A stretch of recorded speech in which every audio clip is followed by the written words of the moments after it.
It's time to take a look now at what's grabbing the newspaper headlines here in France with Flo Villamino. Good morning, Flo. Good morning, Kat. And papers today focusing on our president, François Hollande. He's hosting an important meeting today. They're going to be talking about how much money the government's going to allocate to defence spending. That's right. It's actually a very important issue for the president, and it's decision time for the French president. That's what Le Figaro is saying today on their front page. If we can take a look, basically, Le Figaro explains the president's conundrum. He's going to have to arbitrate between the defense minister, Jean-Yves Le Drian, and the finance minister, Michel Sapin, because the defense minister wants more means and more money, but the finance minister doesn't want to pay, given the budget problems that France has been facing for quite some time. So it's really turned into this arm wrestling match that a lot of papers are focusing on today. And, well, Le Figaro points out it's up to the president to decide. Lucky François Hollande. I don't envy him that job. Why, though, is the defence minister calling for more money? France isn't...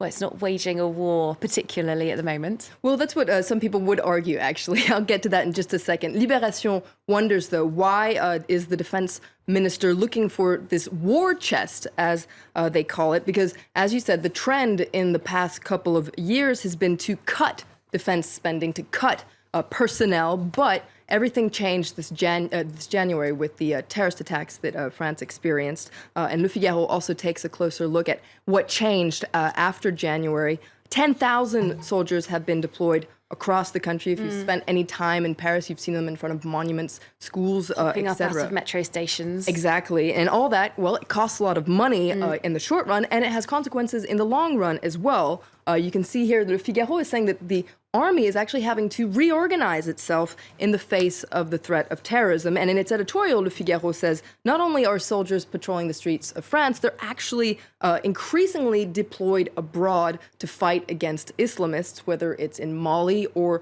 in Iraq. So you can see here, Le Figaro is actually saying we're at war. This is no time for belt tightening in the army. Our security actually depends on it. OK, well, let's move on to an international story now, one of our top stories in our main news bulletin.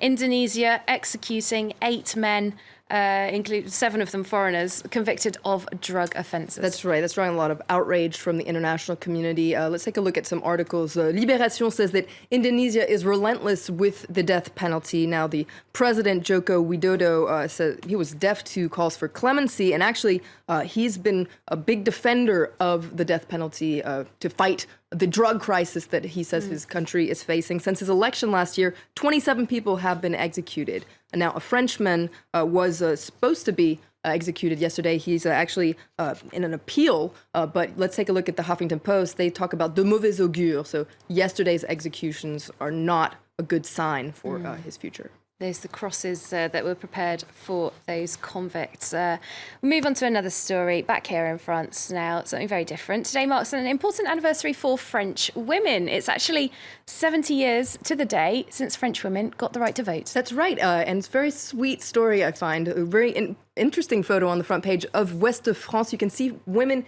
casting their ballot for the very first time on April 29th, 1945. 70 years ago, they finally got the right to cast their ballot. Now, this was during the first municipal election after the liberation of France following Nazi occupation. Libération has a really sweet article today as well. It interviews 3 women who were among the first to cast their ballot. My favorite one is... Still going. Still going. 94-year-old Blanche Lacroix. She remembers going to vote with her parents in the 20th arrondissement.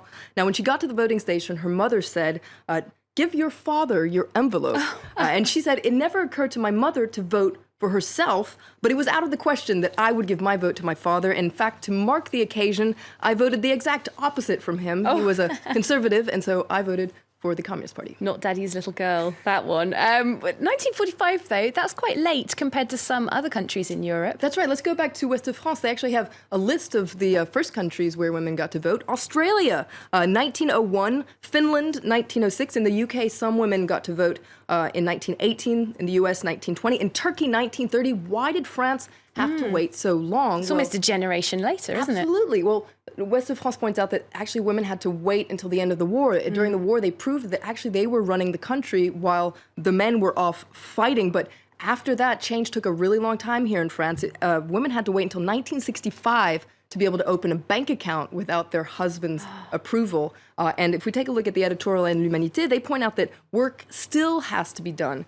in France to fight against what L'Humanité calls the hypnotic power of male dominance. That's actually a quote from Virginia Woolf. And L'Humanité talks about a recent UN report about women's inequalities. Points out that women still face physical violence, economic violence, and symbolic violence. And so L'Humanité says some people say that feminism is outmoded, but it's never been as important as today. And I couldn't agree more. It's an interesting opportunity, the 70th anniversary, to take a look back at the history of feminism. Thanks very much, Flo Villamino. We'll be back a bit later on looking through the international press for us as well.